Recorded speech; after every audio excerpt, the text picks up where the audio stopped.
नमस्कार, मुंबई के वर्ली इलाके से मैं Sohit Mishra city express show लेकर आपके सामने हाजिर हूँ।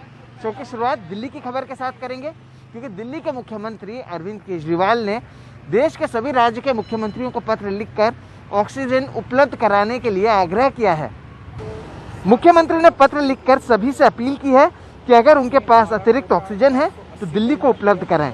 पिछले कुछ दिनों में कोरोना के गंभीर मामलों में तेजी से वृद्धि के कारण दिल्ली के कई अस्पतालों में ऑक्सीजन की किल्लत हो रही है। उन्होंने कहा कि कृपया इसे अति गंभीर समझें। सीएम अरविंद केजरीवाल ने कहा कि केंद्र सरकार दिल्ली की काफ़ी मदद कर रही है, लेकिन कोरोना की गंभीरता ऐसी है कि सभी उपलब्ध संसाधन अपर्याप्त साबित हो रहे हैं।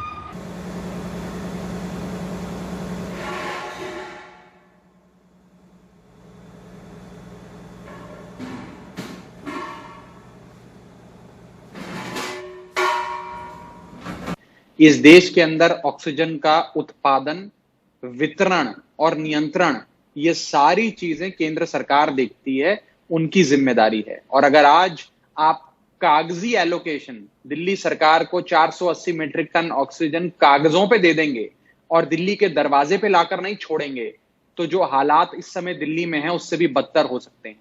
आज दिल्ली हाई कोर्ट ने भी फिर से केंद्र सरकार को चेतावनी दी, उनको फटकार भी लगाई और यह भी कहा कि अगर कोई भी इस समस्या को हल करने में चूकेगा या ट्रकों को रोकेगा तो हम उसे लटका देंगे, उल्टा लटका देंगे। आज यदि केंद्र अपनी जिम्मेदारी से भागना चाहेगा, क्रायोजेनिक टैंकर उपलब्ध नहीं कराएगा, ऑक्सीजन केवल कागजों पे देगा, दो राज्य आपस में लड़ रहे हैं, हमारे टैंकर जबरदस्ती कोई पड़ोसी राज्य छीन लेगा, उसकी लड़ाई में पड़कर नहीं सुलझाएगा, तो आज उसके लिए जिम्मेदार केंद्र सरकार होगी। दिल्ली में जारी ऑक्सीजन संकट पर नाराज हाईकोर्ट ने चेतावनी देते हुए कहा, केंद्र, राज्य या स्थानीय प्रशासन का कोई अधिकारी ऑक्सीजन सप्लाई में बाधा डालेगा तो उसे लटका देंगे। हाईकोर्ट ने दिल्ली सरकार से कहा कि ऐसे अधिकारियों की जानकारी हमें दें, हम उस पर कार्रवाई करेंगे। हाईकोर्ट ने केंद्र और दिल्ली सरकार को मिलकर काम करने को कहा है।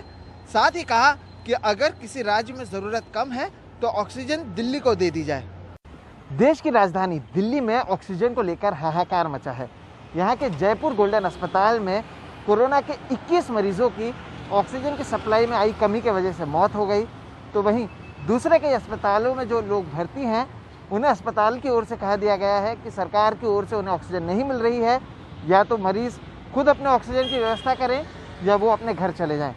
देखिए सौरभ शुक्ला की एक ग्राउंड रिपोर्ट। 43 साल के कमल जयपुर गोल्डन अस्पताल के बाहर बिलख रहे हैं। उनके भाई और भाभी दोनों इस अस्पताल में भर्ती थे। शनिवार सुबह इनके पास अस्पताल से फोन आया कि दोनों की ऑक्सीजन की कमी से मौत हो गई। अब पिछले 3 घंटे से उनके शव के लिए इंतजार कर रहे हैं। मेरे भाई साहब और भाभी दोनों की होगी, दोनों की इकट्ठी कर दीजिए ऑक्सीजन की वजह से, ऑक्सीजन नहीं था जी।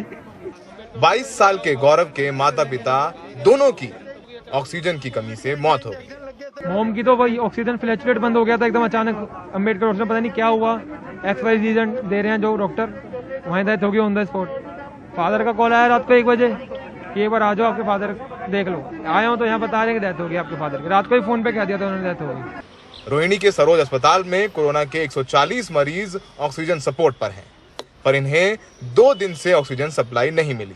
केंद्र सरकार से लेकर राज्य सरकार तक गुहार लगा चुके हैं, लेकिन कोई सुनवाई नहीं। तो अब बाहर नोटिस लगा दिया है कि ऑक्सीजन खत्म हो रही है, इसलिए वो मरीजों को डिस्चार्ज कर रहे हैं। हमने ये बोला है कि इस समय हमारे पास ऑक्सीजन खत्म होती जा रही है, हम लोग बैकअप पे हैं सिलेंडर से, और जो 1-1.5 घंटे के अंदर खत्म हो जाएगी। सब पेशेंट्स को ये अलर्ट किया गया है कि काइंडली मेक योर, कृपया अपना अरेंजमेंट अपने आप बनाएं। अगर हो सकता है तो वेरी गुड, नहीं तो हम सब लोग मिलकर जो भी कंसिक्वेंसेस होंगे फेस करेंगे। 27 साल की सांची गुप्ता की मां सरोज अस्पताल के आईसीयू में है और अस्पताल ने कह दिया है कि ऑक्सीजन खुद लाएं। सांची दिल्ली में दर-दर भटक रही हैं, लेकिन उन्हें खाली सिलेंडर तक नहीं मिल रहा जिसमें वो ऑक्सीजन भरवा सके। सर, हम लगे पड़े हर जगह पे, कहीं सिलेंडर्स नहीं मिल रहे हैं। We are not getting full cylinders, so we are trying to find empty cylinders because we can still get those filled. हम दिल्ली में लगभग 20 अस्पताल हैं जो हर घंटे अपने मरीजों के लिए ऑक्सीजन के इंतजाम के लिए जद्दोजहद कर रहे हैं। सोचिए देश की राजधानी में हालात कितने खराब हैं कि लाखों देने के बाद भी ऑक्सीजन की कमी से मरीजों की जान जा रही है। सहयोगी अशोक माले के साथ Saurabh Shukla, NDTV India. Corona के बढ़ते मामलों के साथ ही बेड, ऑक्सीजन, रेमडेसिविर जैसे कई चीज़ों की भारी कमी हो गई है, जिसके बाद लोग सोशल मीडिया के जरिए मदद मांगते हुए नजर आ रहे हैं। ऐसे में कई अलग अलग पार्टी के जो युवा नेता हैं, साथ ही कई युवा वॉलंटियर हैं, वो सोशल मीडिया के जरिए लोगों की मदद करते हुए देखे जा सकते हैं। देखिए रिपोर्ट। मुंबई के बांद्रा इलाके के इस किचन में फिलहाल कोरोना से लड़ाई लड़ रहे पुलिसकर्मी, स्वास्थ्य कर्मी जैसे लोगों के लिए खाना बनाने का काम किया जा रहा है। शिवसेना की यूथ विंग युवा सेना से जुड़े राहुल कनल पिछले 1 साल से लगातार सोशल मीडिया के जरिए लोगों की मदद कर रहे हैं। रेमडेसिविर इंजेक्शन से लेकर अस्पताल में बेड दिलाने के लिए बड़े पैमाने पर इन्हें सोशल मीडिया पर टैग किया जाता है और ये अपनी टीम के साथ मिलकर रोजाना 200 से ज्यादा लोगों को मदद पहुंचाने की कोशिश करते हैं। सोशल मीडिया, ट्विटर, फेसबुक और पर्सनल जो मैसेज आते हैं मिला के 200-250 रिक्वेस्ट पर डे आते हैं। इतना हम लोग देखते हैं क्या बाय गॉड्स ग्रेस 50 to 70% हम लोग वहाँ उस रिक्वेस्ट को पहुँच पाते हैं। काश ऐसा भी टाइम हम लोग देखें कि 100% रिक्वेस्ट हम लोग कर पाए, क्योंकि कई चीज़ें ऐसी होती है क्या जो ह्यूमनली मेरे हमसे किसी से भी पॉसिबल नहीं है, तो वो चीज़ों में हम फेल हो जाता है। बाकी का रहा बेड्स की बात, रेमडेसिविर की बात, हाँ डिले होता है वो ज़रूर हम मानते हैं, क्योंकि आज परिस्थिति ऐसी है, पर हम पहुँचने की पूरी कोशिश करते हैं। 15 दिन पहले तक खुद कोरोना से जूझ रहे कांग्रेस के युवा विधायक जीशान सिद्दीकी भी लगातार सोशल मीडिया के जरिए लोगों की मदद करते नजर आ रहे हैं।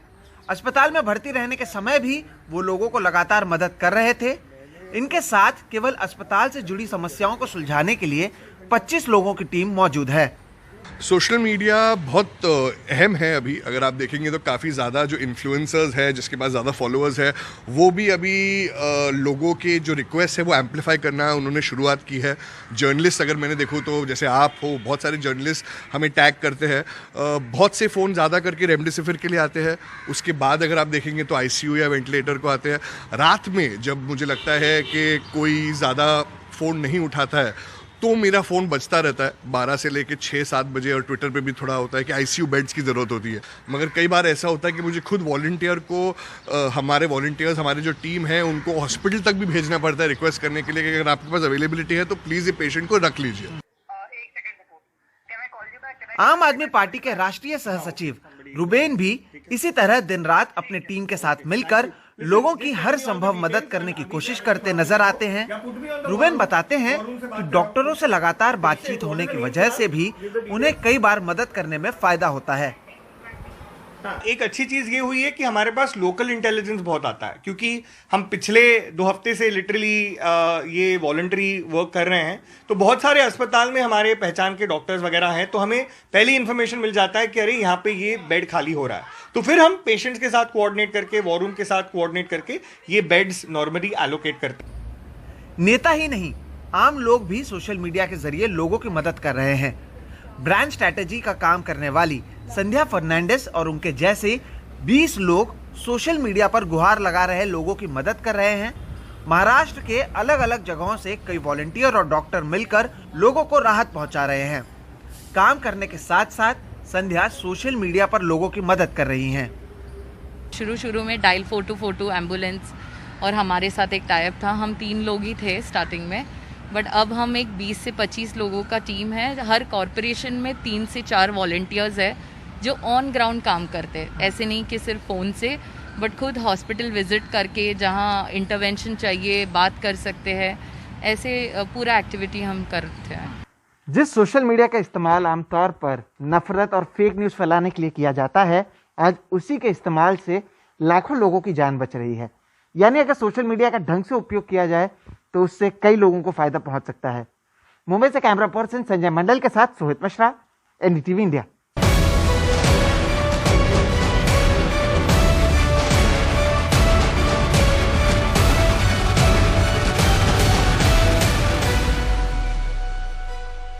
दिल्ली से सटे साइबर सिटी गुरुग्राम में एक कंपनी ऐसे लोगों के लिए देवदूत बनकर आई है जिन्हें अस्पतालों में ऑक्सीजन की जरूरत पड़ रही है। गुरुग्राम के मानेसर में ये कंपनी पिछले 5 दिनों से हर रोज लगभग 10 टन ऑक्सीजन दान कर रही है।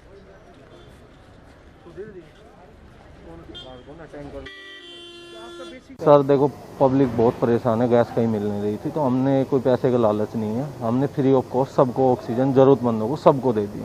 डेली यहाँ से 1000 आदमी 2000 जितने आते हैं, जितनी गैस हमने सबको फ्री दे दी।